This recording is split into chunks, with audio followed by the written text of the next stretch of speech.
las videoinstalaciones son verdaderamente unos eventos donde engloba pues la participación del espectador, o que el espectador esté en un espacio que está, vamos a decir, sometido a una plasticidad del lugar, ¿no? Yo entiendo la videoinstalación como un maridaje de experimentación entre la imagen, el movimiento y la preocupación escultórica, espacial del sujeto. En la videoinstalación no necesariamente tú te ocupas exclusivamente de lo que se proyecta, sino también de tu mirada recorrerá ese espacio donde están sucediendo cosas que están negociando con la pantalla. Creo que hay una definición muy amplia, pero que siempre hay una línea muy clara que tiene que ver con la temporalidad, ¿no? Creo que es algo que sucede simultáneamente, que puedes estar como viendo varias narrativas. Entonces, más que una definición, yo diría que es como un amplio espectro.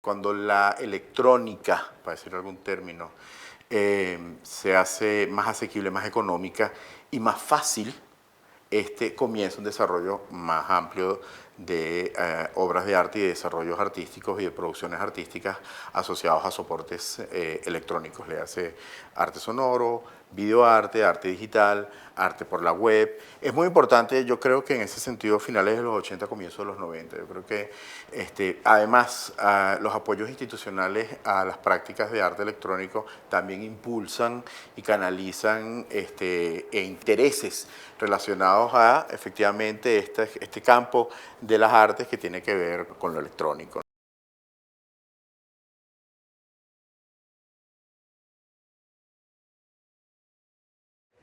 Yo creo que son muchos artistas que trabajan en conjunto, también se fundan muchos festivales. El Chopo fue uno de los primeros que acogió ¿no? híbrido entre cine, videoarte, también era este lugar de experimentación en donde pues, también se hicieron como estas primeras proyecciones.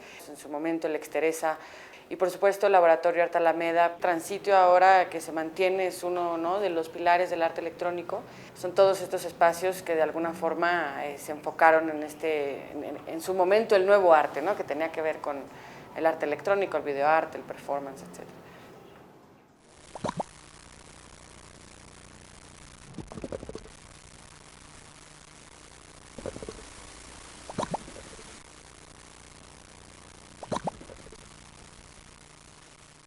En México la videoinstalación evidentemente tiene un auge en los años 90 y que tiene que ver con muchas situaciones. Por un lado, creo que la instalación misma como concepto tiene un auge también en los 90, aunque es como mucho anterior, pero creo que en los 90 adquiere otra dimensión distinta que tiene que ver con la vida cotidiana, que tiene que ver con acercarse a discursos un poco más internacionales. Todo esto pues juega un rol importantísimo en la videoinstalación. Sobre la experimentación, digamos, creo que hay un concepto que es muy importante para familiarizarse, sensibilizarse o entender el arte contemporáneo, que es entender la liminalidad, ¿no? O sea, digamos como este borramiento de fronteras, ¿no? entre las disciplinas o entre los saberes, ¿no? Esta facultad que permite empezar a convocar cosas que aparentemente no están asociadas o que pertenecen a mundos distintos.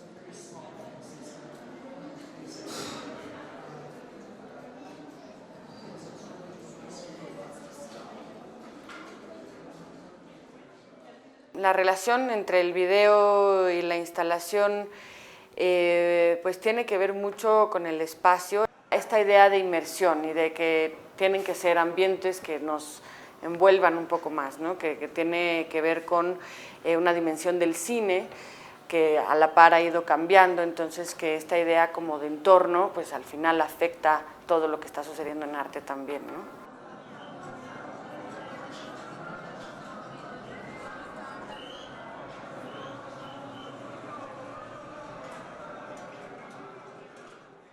Bueno, la instalación es aquella instalación que incorpora el video, ¿no? O sea, en principio. La instalación es la concepción de un espacio donde no solo se encuentra una pantalla, sino donde se encuentran otros elementos asociados a la tradición de la plasticidad del objeto artístico. La videoinstalación lo que hace es organizar una narrativa visual que se apoya tanto en la imagen proyectada como en el lugar donde esta imagen se encuentra. Es decir, necesita del lugar y necesita de un lugar que negocie con la pantalla. Y eso yo creo que sería una definición interesante, es decir, no es solo lo que vemos en la pantalla, sino dónde está la pantalla.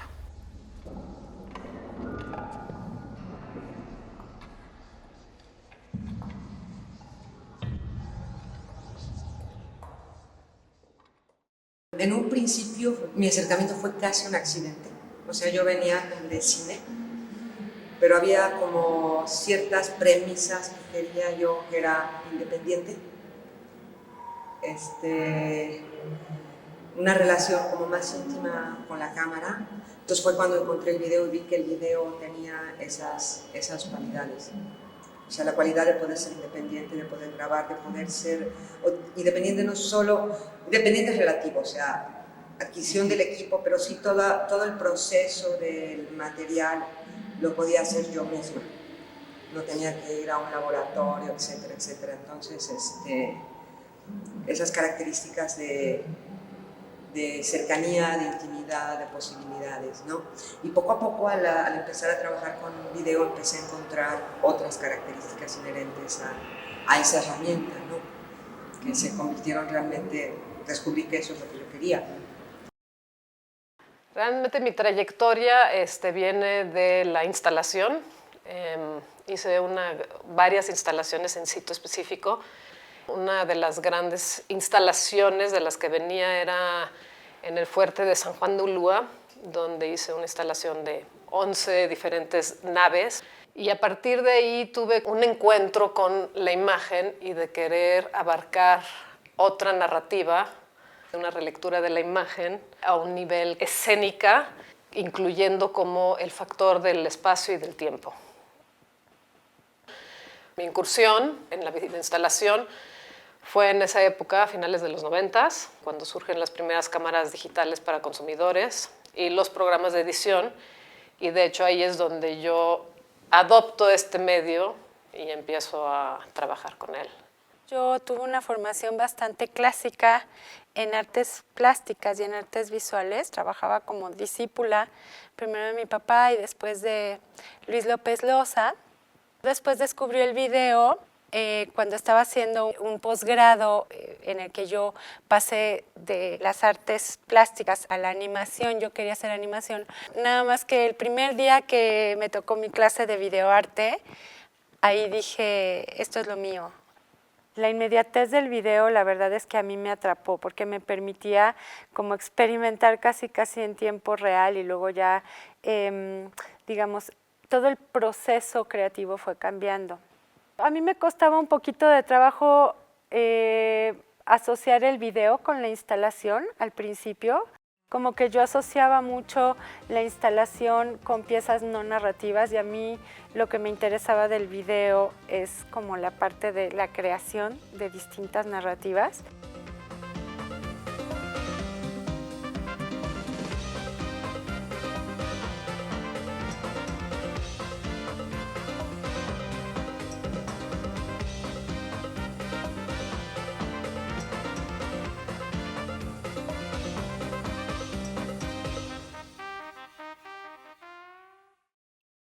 La relación que se establece entre el espectador, el espacio y la imagen tiene que ver con la temporalidad y la narrativa a la vez, ¿no?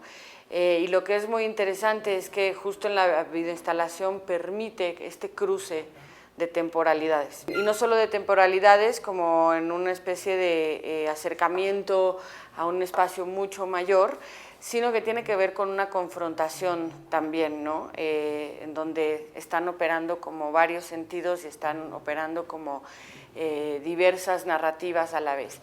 Entonces, es muy interesante qué sucede ¿no? Esa integración del espectador con el espacio, porque no es algo a lo que tú tienes que acudir, sino más bien es algo que te envuelve.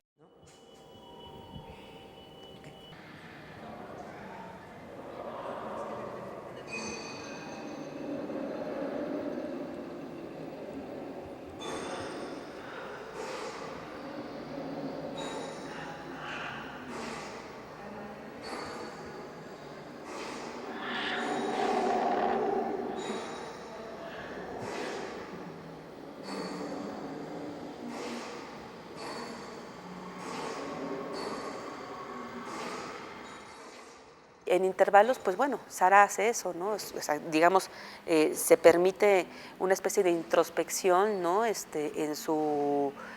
experiencias inmediatas, ¿no? De su vida privada, de su vida de experimentación sexual, afectiva, con el paisaje, en fin, ¿no? Con experiencias, ¿no? De consumo de sustancias y tal.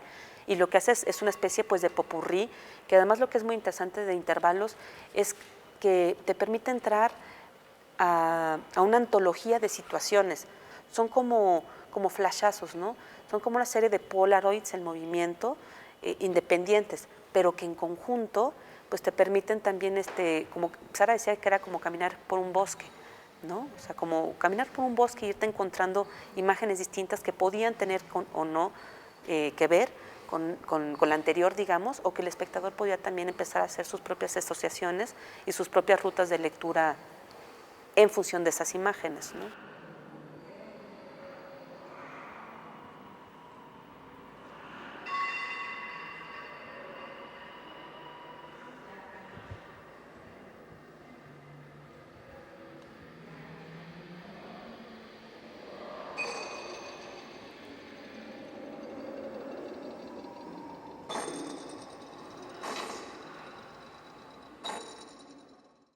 La videoinstalación Midiendo mis pasos es el resultado directo o el más completo después de mi estancia en la Cruz Roja.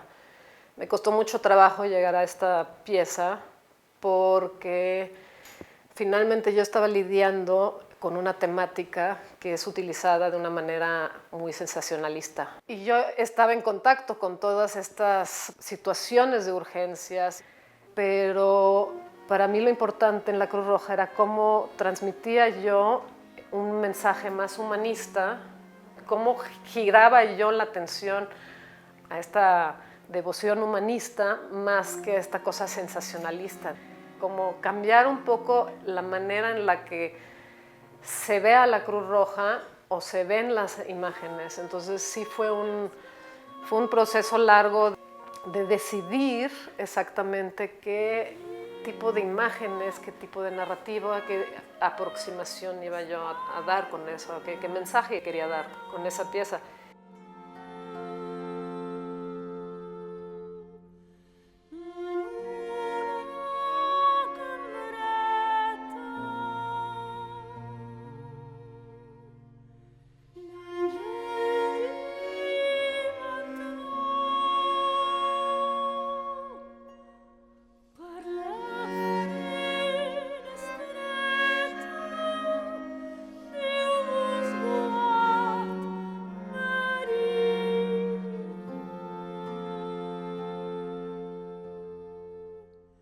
Para lo que a mí me interesaba hablar, que tenía que ver con mitologías familiares, sobre todo trabajo muy personal, muy íntimo. Con Bits de Memoria, pues sí, mi interés tenía que ver con esta cuestión de la memoria y esta historia del dibujo de mi papá.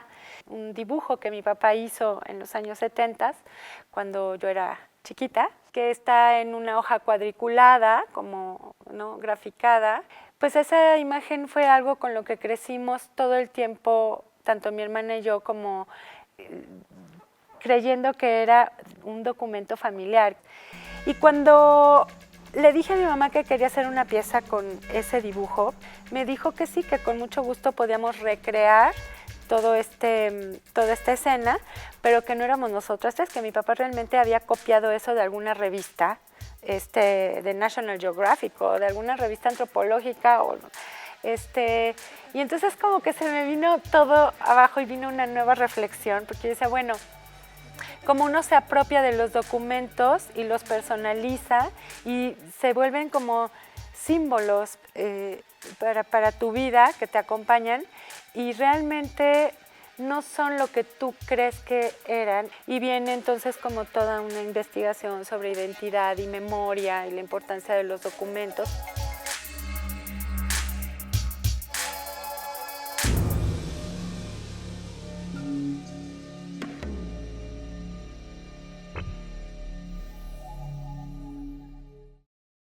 En la videoinstalación, cuando hay una pantalla y cuando hay una imagen proyectada en movimiento, obligatoriamente el espectador va a participar de esa experiencia esperando que le cuenten una historia. Una historia que no tiene que ser una historia literal, una historia que no tiene que ser una historia narrativa, una historia que no tiene que tener un principio y un fin, pero se tiene que detener a ver esa imagen y esa pantalla durante un tiempo determinado, ¿no? Esa pantalla podrá estar acompañada de otros elementos, ¿no?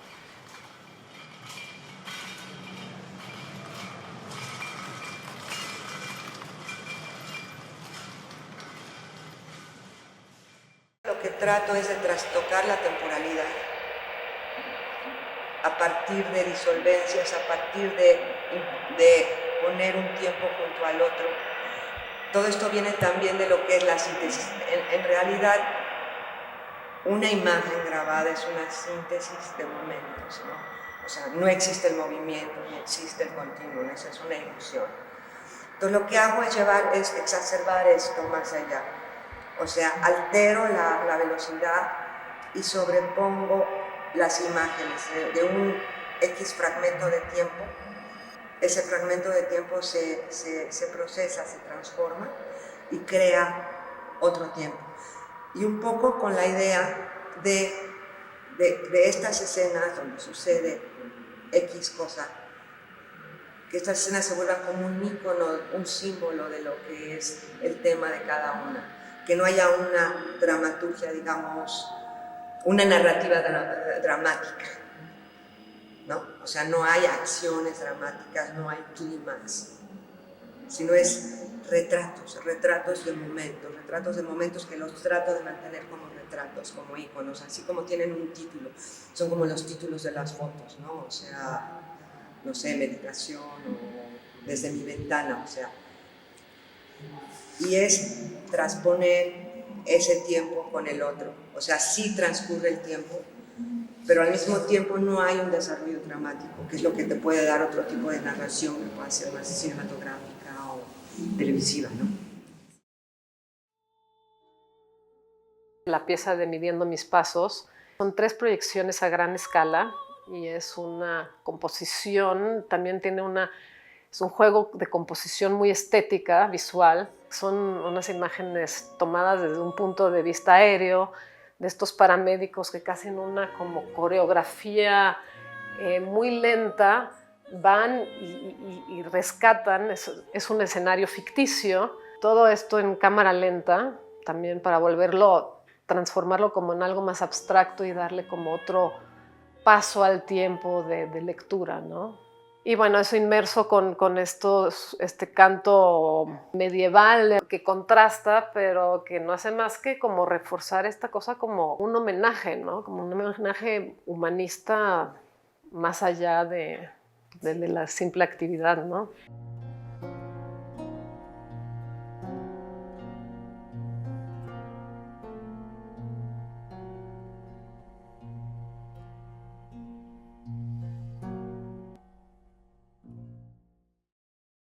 Las pantallas 1 y 3 están enfrente una de la otra porque quería yo que funcionaran como un espejo simbólico Una presenta el dibujo original que mi papá hizo en los años 70, a principios de los años 70, y el otro presenta la recreación de este dibujo 30 años después. La pantalla de en medio, la tercera, es la pantalla de la transición en la que la realidad se va transformando en una especie de icono gráfico y representa claramente esa transición entre lo real y lo gráfico y enfrenta estos dos tiempos distintos, el tiempo de ahora y el tiempo de la memoria, el tiempo del que presenta el dibujo, que es un tiempo congelado. Ahí pues toda la construcción narrativa tiene que ver con eso, con ese tránsito entre la realidad física y la realidad mnemónica, que en este caso es gráfica.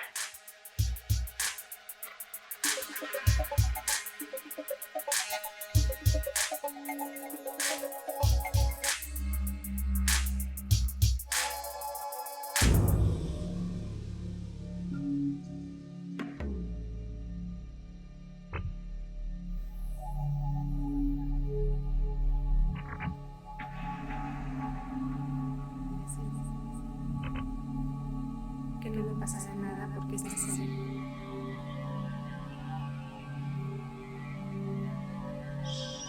Abre tu mano.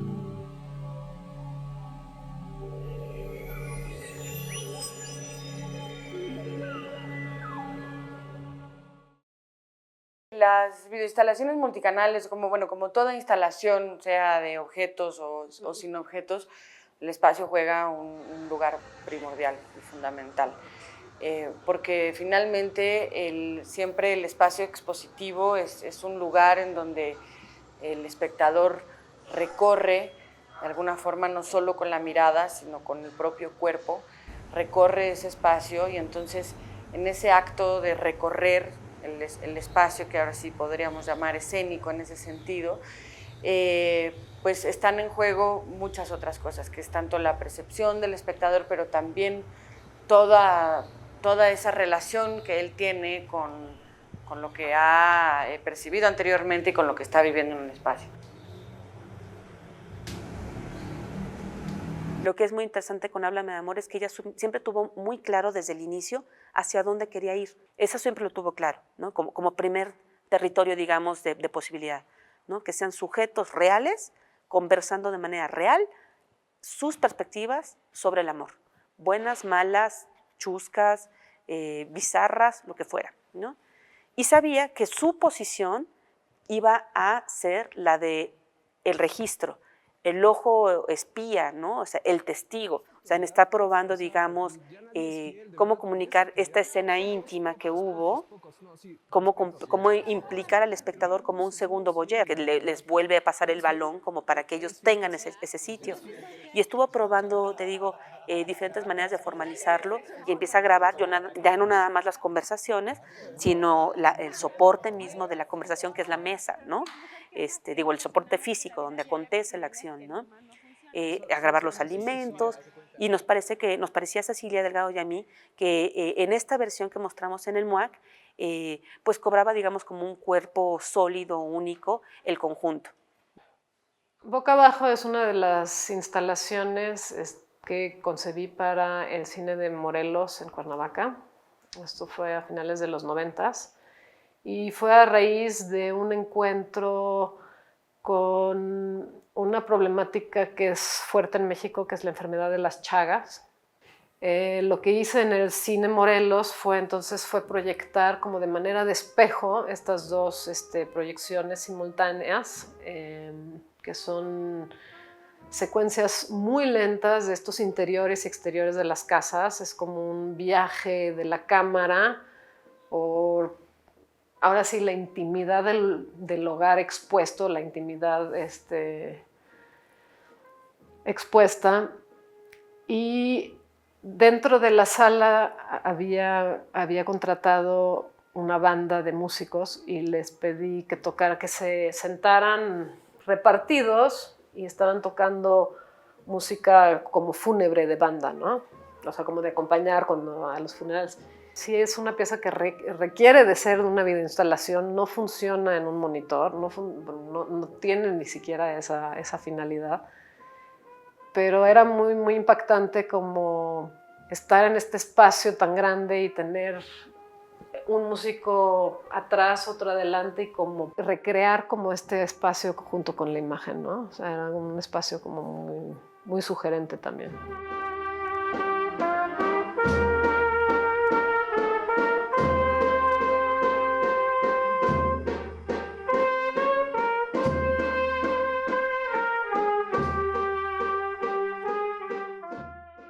Con Vigías, yo quería hablar sobre ese peso que cargamos todas las mujeres desde el nacimiento casi, que tiene que ver con casarse, con ir vestida de blanco, porque es como una especie como de falta de control, ¿no? Es como dejar de mirarte a ti misma por ti.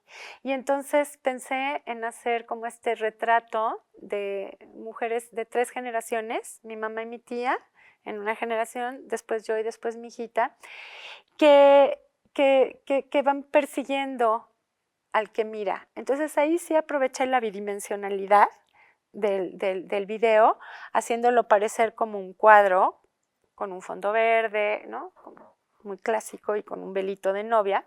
Entonces vas de joven, este giro de la cabeza, este giro de la mirada va de joven a vieja, de vieja a joven, ¿no? Y está viendo al otro, está persiguiendo al otro, es esta cosa, como esta imagen de perseguir, de estos cuadros que te siguen con la mirada, ¿no? Que te acechan. Y por eso se llama Vigías la pieza. Y ahí sí ya empecé a programar, esa la hice junto con Santiago Negrete, que él hizo toda la parte de programación, para que el video pudiera irse hacia adelante o hacia atrás según el movimiento del público. En términos de diseño de experiencia, sí tenías tú que hacer que a fuerzas caminara en cierta línea enfrente del video el público. Y no funciona, si no la narrativa no funciona.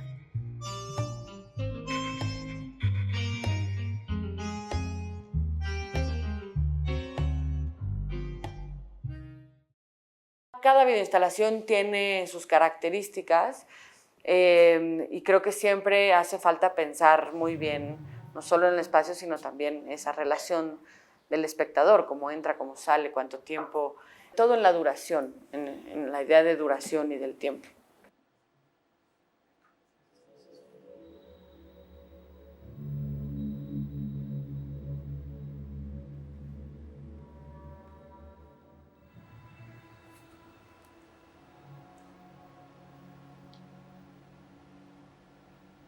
En el caso de Ojo en Rotación, es que Sara filmaba realmente tiempo completo, ¿no? En algún momento también dice, bueno, pues yo quiero probar desde mi bicicleta, ¿no? Quiero grabar el movimiento, ¿no? Quiero grabar y registrar aquello que voy encontrando al azar, hasta que llega a la última versión del casco, ¿no? Y que dice, no, bueno, pues es que yo quiero ver 360 y quiero ver hacia todos lados, ¿no? Como mosca, ¿no? Hasta que también dice, bueno, cuando viene la invitación de una pieza nueva, o sea, como Sara, o sea, una retrospectiva, es muy interesante recoger, digamos, el trabajo, los momentos coyunturales de tu producción, pero cómo mostramos dónde estás ahora. Y Sara dijo, no, pues quiero ver hacia todos lados y quiero que el espectador pueda entrar a un lugar donde la imagen lo envuelva, ¿no? Donde la abrace completamente, ¿no? Y fue complicado resolver esa pieza, ¿no? No fue sencillo, pero fue muy afortunado, ¿no? O sea, ella tenía realmente mucho interés en que la imagen se pudiera consumir desde adentro, por todas las caras, y también desde afuera, o sea, que hubiera como diferentes momentos, digamos, de consumo de la imagen, ¿no? Valle del Silencio es un proyecto que hace una relectura un poco del absurdo de cómo está la naturaleza dentro de la ciudad o el ser humano dentro de la naturaleza. Y juntándolo también de cómo nos comportamos como ciudadanos dentro de la naturaleza. Y la referencia fue el Valle del Silencio, que es este valle en la Marquesa, donde todo el turismo de domingo, de fin de semana, las familias llegan con el coche, abren las puertas, sacan el picnic, ¿no?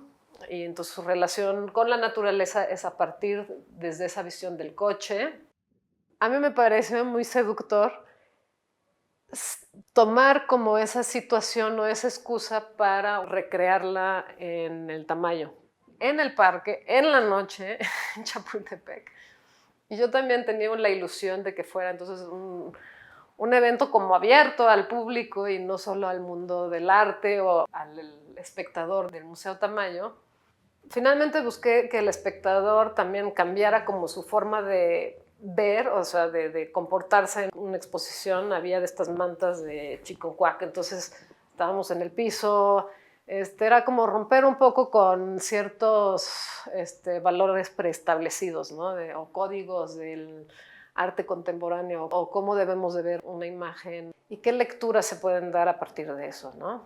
O sea, qué lecturas sociales, de comportamiento, de reflejo con las que estamos confrontados.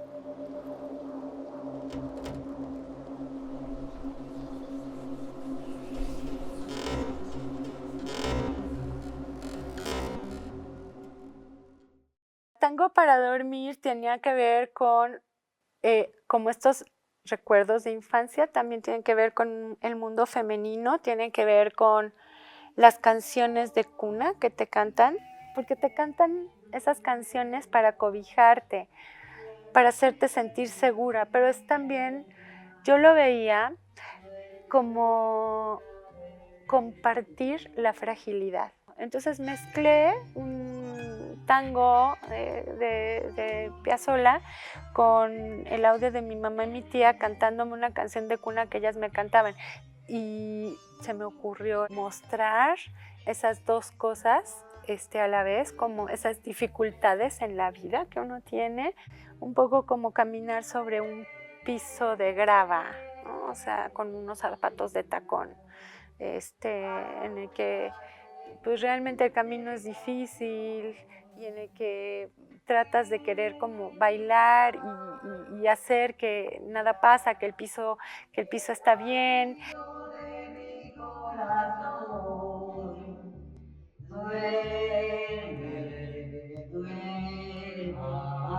No te despiertes, no,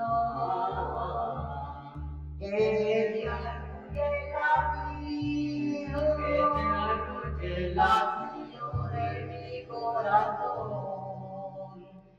de mi corazón. Lo que hice fue poner un piso de grava en la galería y tener la videoinstalación de manera que el público, quien está ahí, pueda sentir esta aspereza de la grava y sentir esta torpeza con la que uno siempre camina en pisos de grava suelta. No me importaba tanto, hasta incluso si veían o no veían el video, pero me importaba mucho más el ruido que hacían cuando caminaban sobre la grava y demás.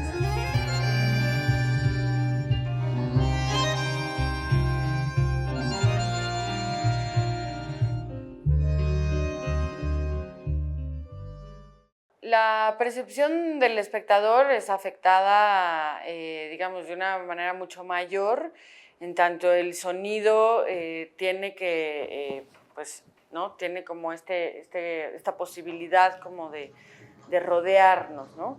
La idea de multicanal no solo es como ver muchas, sino que justo genere este ambiente inmersivo, que el sonido pueda ser desde distintos lados. Entonces la videoinstalación en ese sentido pues genera que de repente nos envolvamos en esto, ¿no?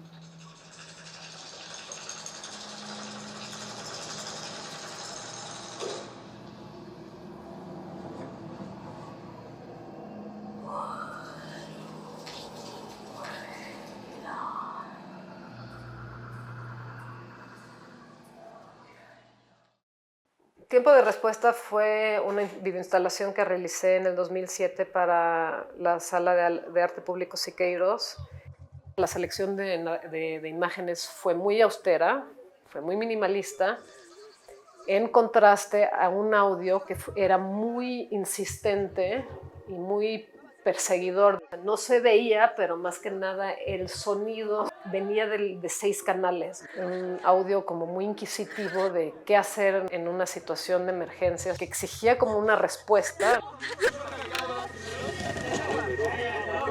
¿Estás segura?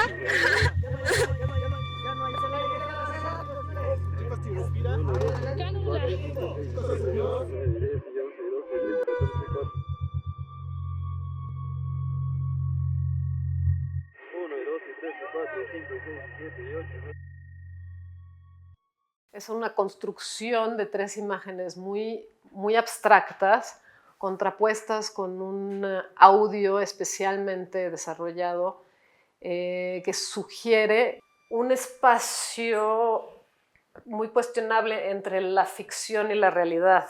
No es directo el discurso, sino el significado se le va a develar a cada persona de otra manera, ¿no?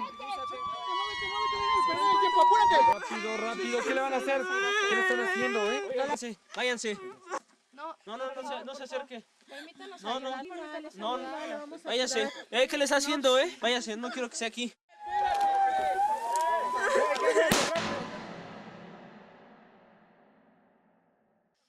La pieza de Blanca Palomita está pensada como una pieza de arte público porque está hecha para ser desplegada en un anuncio espectacular en la calle. Yo creo que es una pieza que habla de lo que sucede todos los días para muchas mujeres. No, obviamente, con cachetadas reales. Por eso no aparece la mano de nadie dando la cachetada. Pero sí estas violencias cotidianas todo el tiempo, ¿no? La arte crítica que yo hago obviamente hace referencia pues a una compañía que ya sabemos, la campaña de Dove, del jabón que empezaba a sacar de tú estás hermosa y sacaba chavas, pero igual sin 1 gramo de celulitis, o sea, no, esta cosa, ¿no? De estás gordita pero sabrosa. Es como los medios tienen el control siempre de la imagen, incluso cuando quieren hacerte sentir bien. Y lo que yo propongo ahí es lo contrario, es decir, nosotros tomar los medios y nosotros hablar de ellos en el lenguaje que nosotros queramos. Es como una especie de remediación, en los 2 sentidos. Para remediar, como de remedio, y remediar de medio, sí.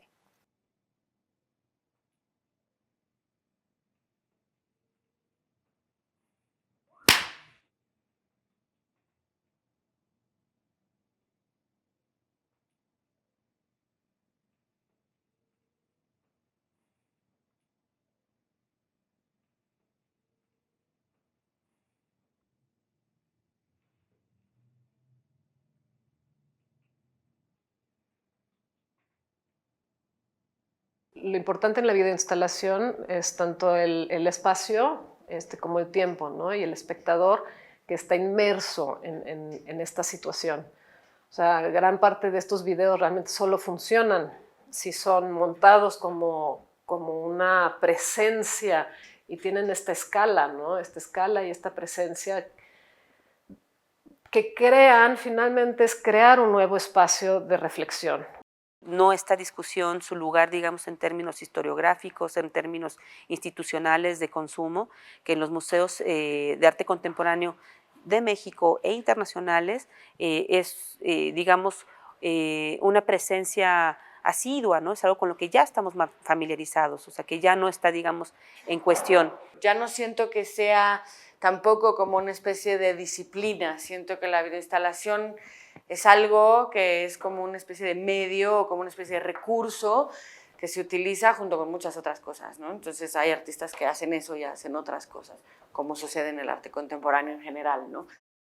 Yo creo que los términos como videoarte y videoinstalación se van a entender de otra manera, pero yo no no me pegaría a las formas estéticas del pasado, del videoarte y de la videoinstalación. El video se ha popularizado de una manera enorme. O sea, el video y las formas de hacer video han mutado, ¿no? A mí me parece muy interesante, por ejemplo, cómo ahorita los artistas están haciendo gestos a partir de, gracias a las redes sociales, además, y a toda la tecnología barata asociada a las redes sociales, como los GIF, como muchísimos artistas jóvenes están trabajando eso, ¿no?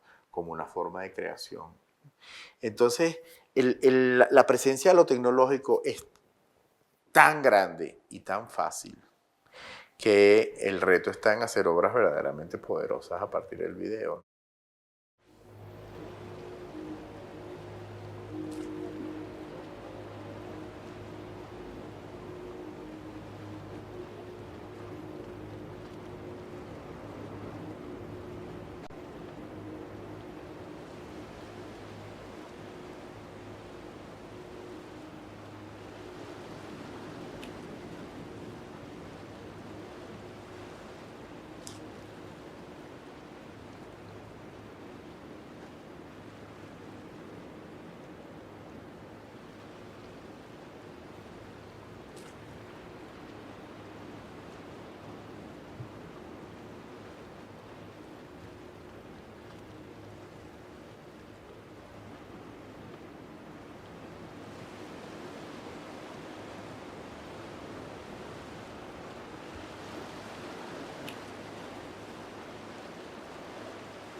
Gobierno de México.